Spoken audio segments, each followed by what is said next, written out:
Kama una miaka 30 umri wako, ukichumbiwa leo, ukavishwa pete leo, ukaolewa leo, ukazaa leo, basi mtoto wako akiwa kwenye umri wa kama wewe una miaka 60, una miaka 25, ukachumbiwa leo, ukavishwa pete leo, ndoa ikafunga leo, ukazaa leo, wakati mwanao ana umri kama wa kwako wewe una miaka 50.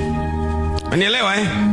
Kuna mwanaume simple wa kawaida, hana fedha, anampenda Mungu na anajua kinachoendelea.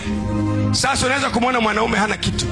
Binti zangu, mimi wakati naoa nilikuwa nakaa kwenye chumba kimoja.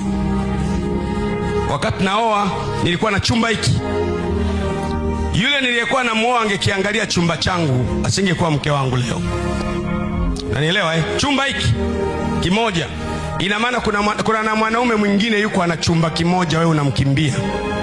Unatafuta mwenye nyumba nzima na fence na gari.